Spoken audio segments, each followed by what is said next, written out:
Live going live. What's up, everybody? Welcome to today's edition of Locked On ACC. We are live and direct. So if you're hearing this on Thursday night, good for you. But if you're checking this out on Friday morning, even better, because thank God it is Friday and we're about to make you some money with Drizzy Drake. NC State, Florida State. Who's going to have the better bounce back game? North Carolina and Miami. Who is going to try and fight for the Coastal for real? Because we all know Duke's going to remain on top, or they're not. Crazier things have happened, and that's why we love this Week 6 game of ACC football. You are Locked On ACC, your daily podcast on the Atlantic Coast Conference. Part of the Locked On Podcast Network, your team every day.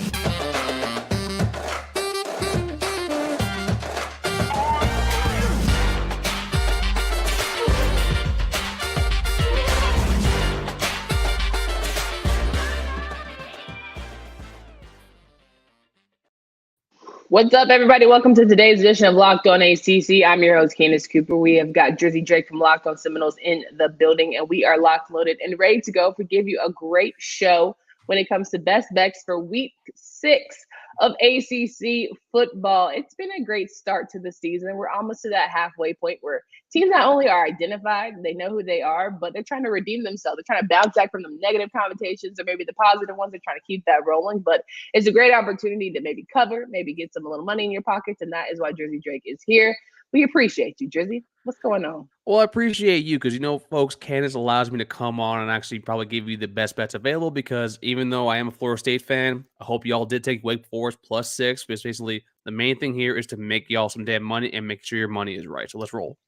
100%. All right, Week 6 is going to start out with a banger. Who is going to be the best of the best when it comes to being the best of the last? And that's Louisville and Virginia. Louisville opened up at -3. They are desperate. You hear me? Both teams need a win in the world. The Cardinals know if they lose this one, Satterfield might not be there when it's all said and done. This, if there was ever a game you had to win, this is the one. Have you heard of Malik Cunningham? Any updates there if he's playing? No, I've been asking, and I think this line is baked in right now as if he's not. To me, because if Malik Cunningham is playing, this is a -10 line for Louisville overall. He's that big of a swing because Virginia's offense has looked putrid overall. And I think it was AJ earlier this week saying that, Tony Elliott leaves Clemson. DJU looks much better. And then you see Brennan Armstrong goes down from what he used to be to what he is now. But to me, this is a game that if quiet quitting was a word, this is something to keep an eye out for overall. Because to me, love a QQ. Yeah. And to me, with Virginia, Louisville hasn't covered a game all year in ACC play at all. They've never won even straight up either. So to me, let's not go against trend here. Let's go with Virginia. Let's go with the double dip. The only time I ever double dip is basically with my bets. Take the +3 and take the +120. That's a pick from Cam Lemons-DeBro over at the Wake Forest F247. But overall, to me, I think Virginia shows that they are probably the more committed team because right now, Scott Satterfield, I think he's on borrowed time right now. He might be the second head coach in the ACC that actually gets fired, and probably by the end of the month. And I cannot believe 2 ACC coaches would potentially be fired before we even get to we get through Week 6 because, listen, I thought the coaches that would be fired were for sure going to be Dino Babers and potentially Satterfield, but we also called them the dark horse. They could turn things around. Mm-hmm.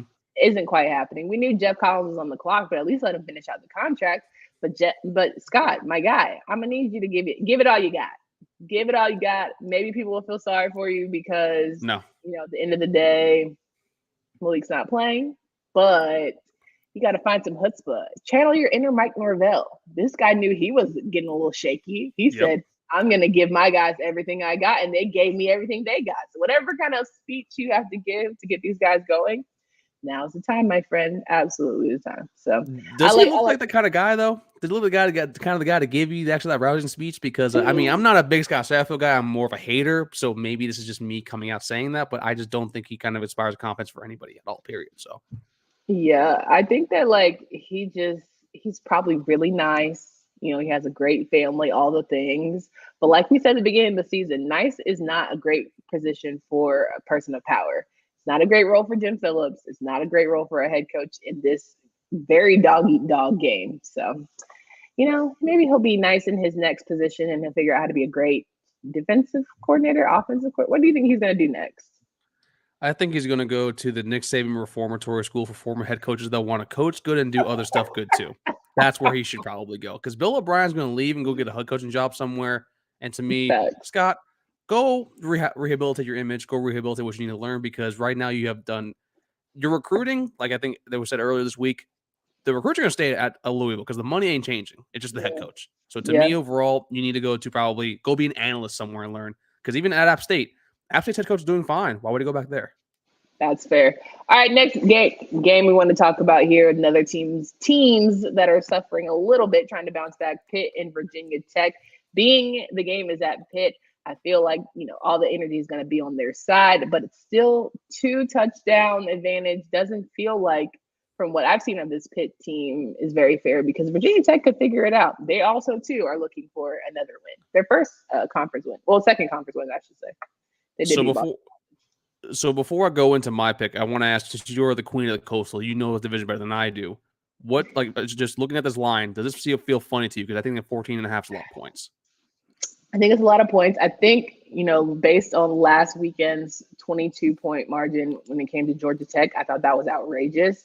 But seeing this one, it's a little bit better just because of what we've seen at Virginia Tech and how they played poorly against North Carolina. But we also got to take into account that North Carolina's Drake May is not Nate Yarnell or potentially Keaton Slovis. So I think you guys got to temper expectations here. Virginia Tech is a good team, and maybe they'll figure it out here in Pittsburgh.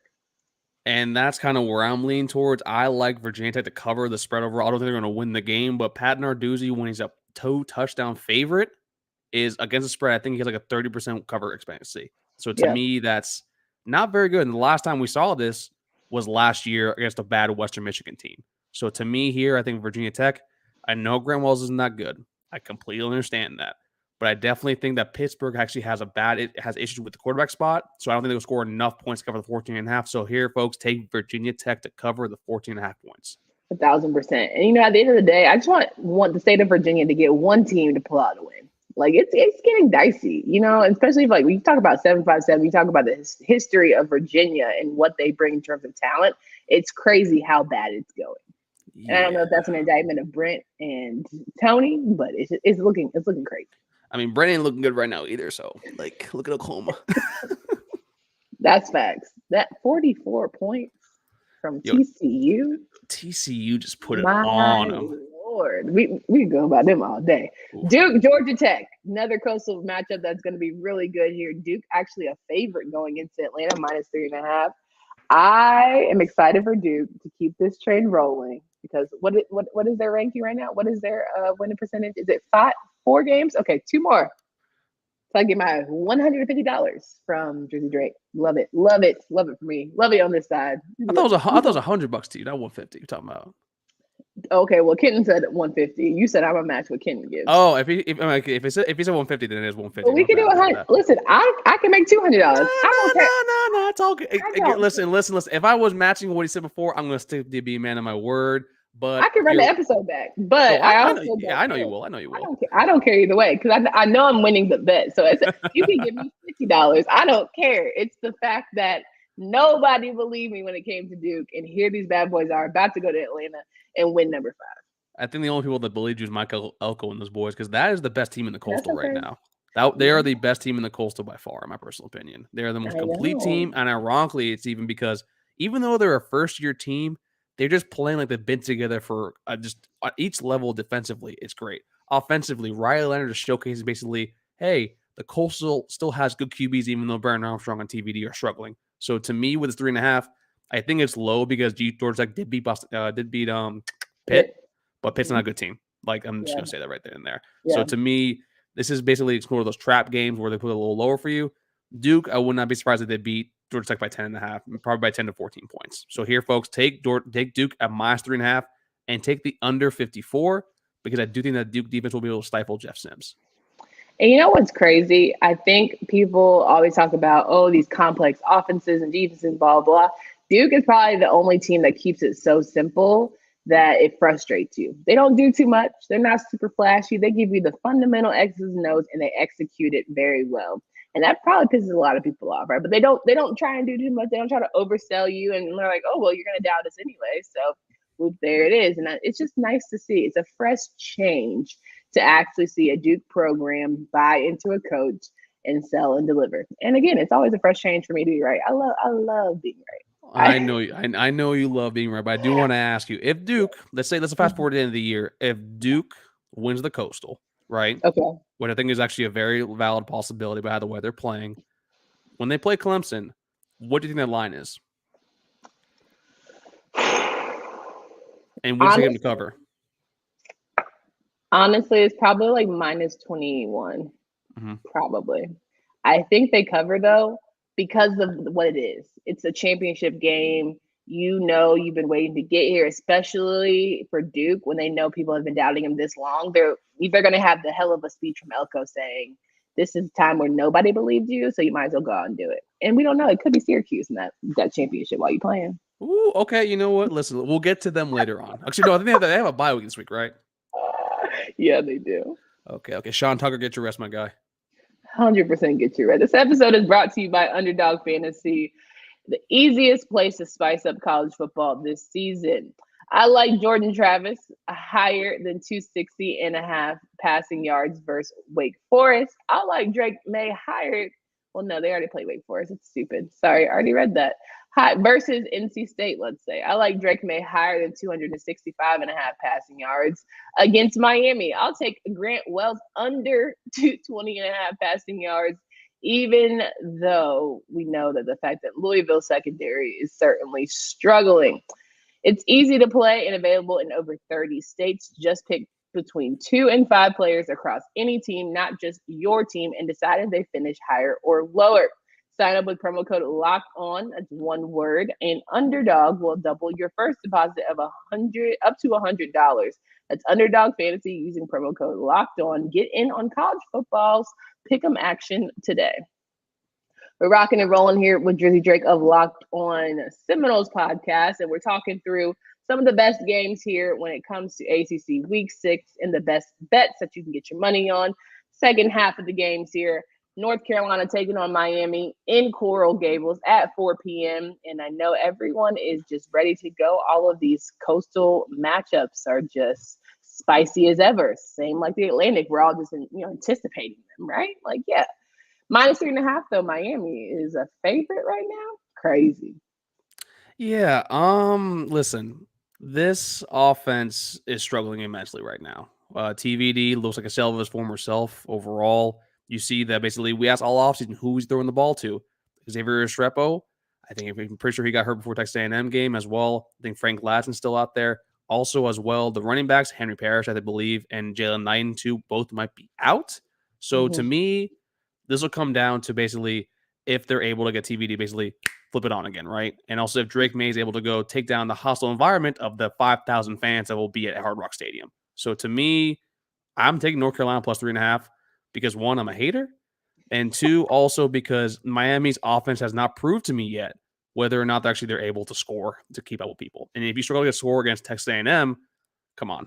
And against Middle Tennessee State, you haven't earned nothing from any of us. You embarrassed us twice in front of the host. We can't do it again. Twice. Like, no, honestly, if they get mollywopped by Carolina, that'll be a third time being embarrassed, and we're just done with the Hurricanes for the rest of the season. Like, not even gonna hold you. We're gonna talk about Carolina and Duke being the 1-2 punch when it comes to who's gonna win the Coastal. After that, I don't want to hear about nobody else. I don't want to hear about Pitt. If they even have the slightest hesitation going into their game, and if Miami cannot find a win, don't talk to me about it no more. Because I think ultimately, this is just Miami's opportunity to say, no, we're not back. We can table that. But we definitely are moving in the right direction. And we're trying to show confidence in our quarterback and Tyler Van Dyke. And we're also trying to show that we're not giving up and throwing in the towel with Coach Mario Cristobal. Like, come on. This is your game to put up or shut up, because if you can stop Drake May, you can show me that there's still a viable chance for you to win this Coastal. Yeah, this is a game that Miami should win, but showing basically they should win. But you see how the offense even struggled against Southern Miss. That was bad. Against Texas A&M, a solid defense. That was bad. Against Middle Tennessee, where your starting QB was benched, and Jake Garcia looked good, but there's no film on Jake Garcia, and I'm pretty sure Middle Tennessee State did not do any prep for him. So hopefully he should look good. So against a UNC defense that, no offense, Candace, your defense isn't very good. You need to score points. I told you. I said we're not a we yet. I told you. I'll tell you when we're back to we. We're still, All right. it's them over there. Yeah. Max Brown's defense is not very good.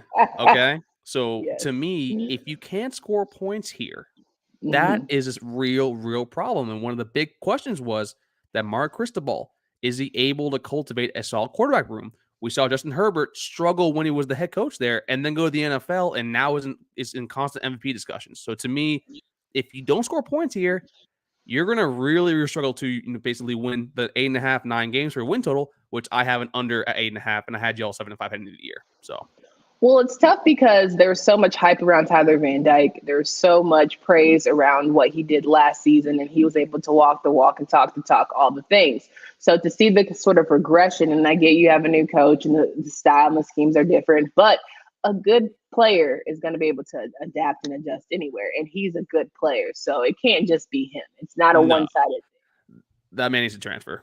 I mean, if he wants to actually use skills set at a school where quarterbacks actually can get developed under a good coach, he probably should get out of Miami, because I think Jake Garcia is probably more the favorite of the two.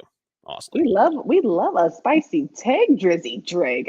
That's pretty good. We're gonna keep that one in the chamber. We might have to have another bonus episode of should Tyler Van Dyke transfer. Okay, we'll talk about that after the game this week.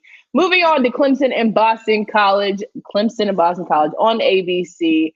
Clemson going into Chestnut Hill during the bandana game. We all know what that sentimental value means for them. So they're going to, of course, step up and play big. Just, it doesn't seem like it's going to be quite big enough to beat the Clemson Tigers, who are just on an unbelievable roll. I would love for somebody to be upset, but I just don't think it's going to be the Eagles. Clemson looks really damn good right now. Yes. And I know that defensive line is missing Brian Brzee still with the kidney infection, but Boston College, I'm pretty sure, still has one and maybe even two potential walk-ons still starting on the offensive line. And up against that defensive line, which is just bullying everybody right now, I fear for Phil Dracovich's life. I really do. And if you actually watch the Louisville-Boston College game, he did play well, but I think as highlighted by AJ Black, he did throw several just really confusing, and why are you throwing those kind of passes? So, and you can't do that against Clemson. You really can't. No, because they're not only going to make you pay for it, they're just going to keep piling on, especially when they get back on offense. And more than that, I feel like Phil is losing himself a little bit, kind of like talking about Tyler Van Dyke. We're so used to them in high praises from last season. It's very challenging to be like, what's going on mentally? What's the decision-making kind of factors going into all of the things? Because Phil is a good quarterback. We can say that with full confidence.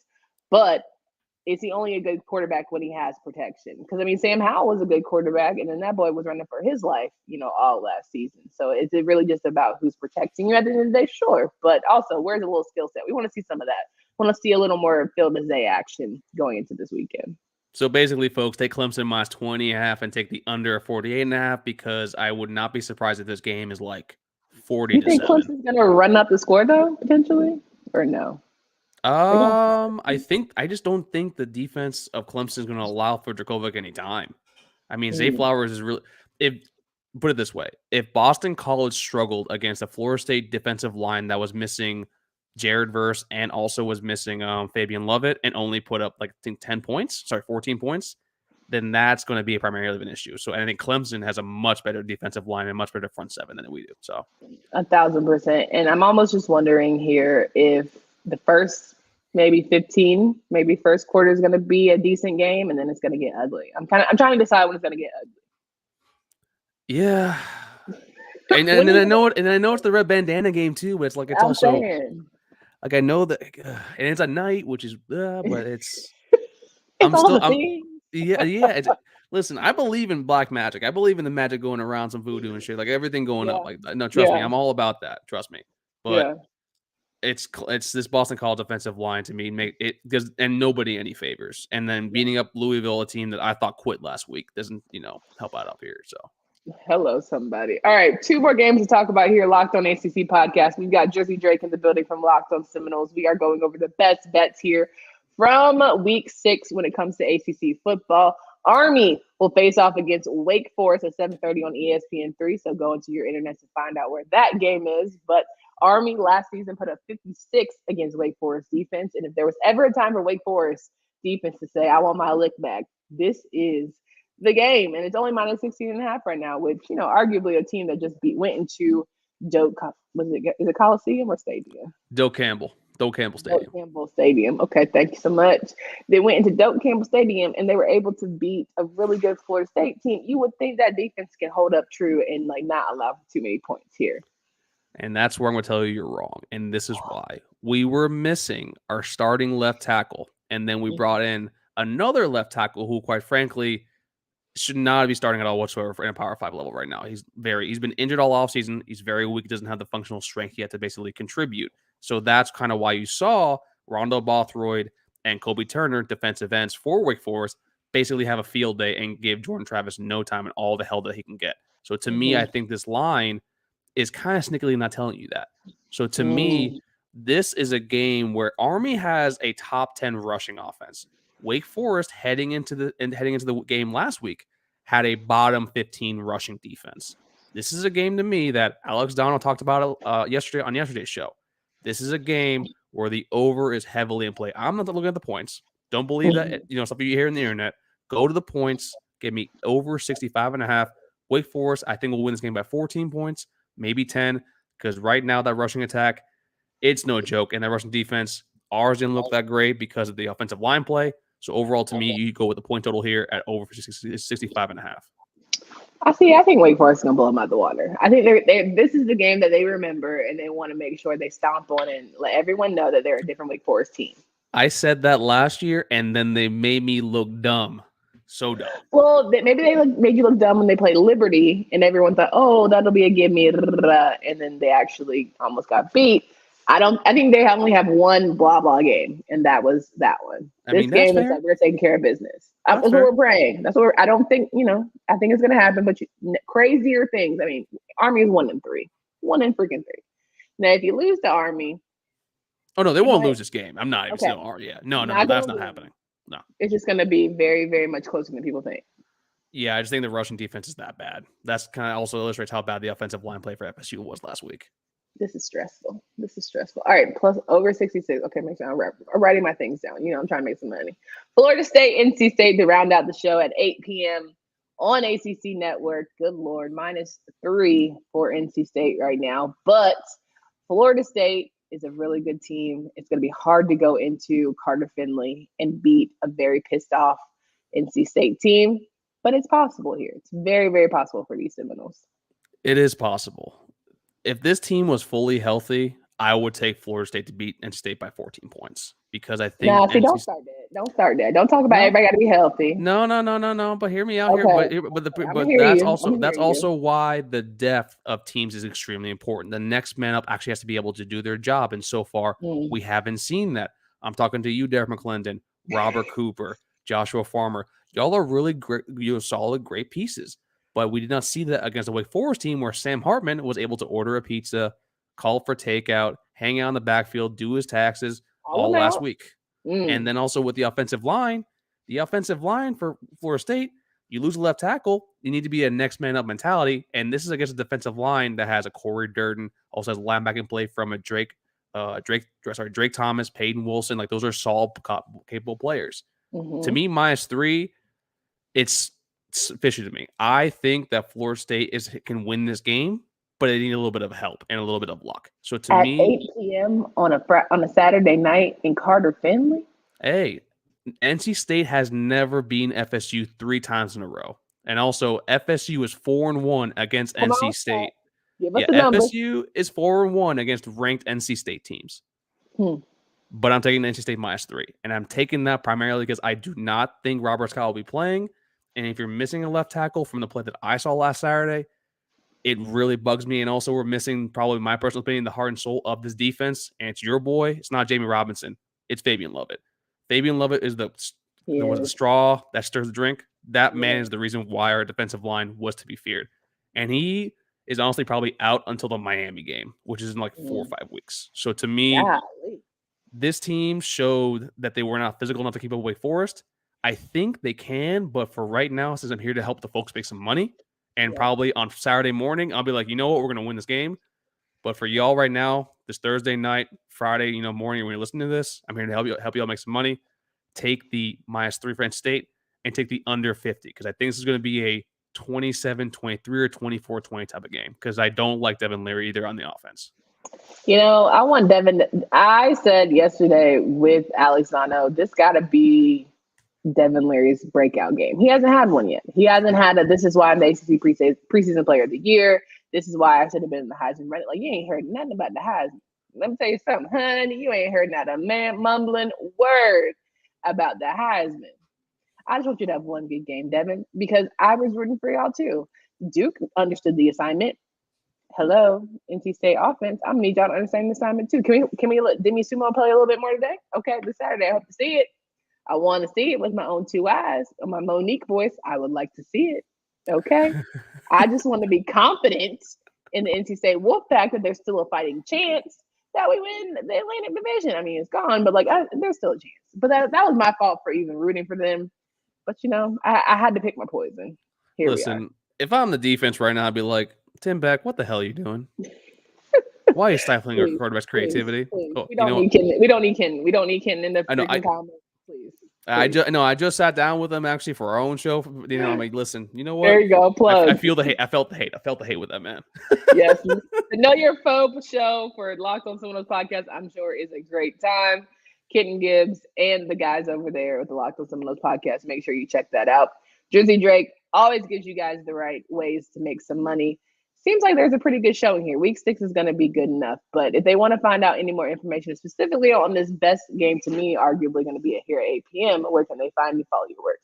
You can follow me at Tally__Drake. You can follow my co-host at FSU Knowles. His name is David, and he is still adjusting to technology because he's from pre-World War I. And you can follow the podcast at Knowles Anonymous, where we basically get all the themes and messages for episodes and also for our mandatory mailbag Mondays. As always, we're fans first, people second, and podcast is third. And go Tar Heels, and please beat up the University of Coral Gables. I would love to hear them at 2-3 because that would be great for content.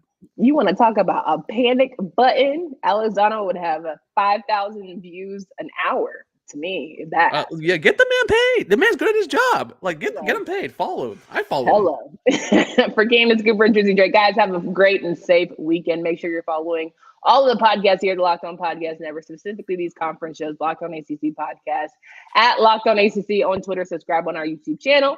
Until next time.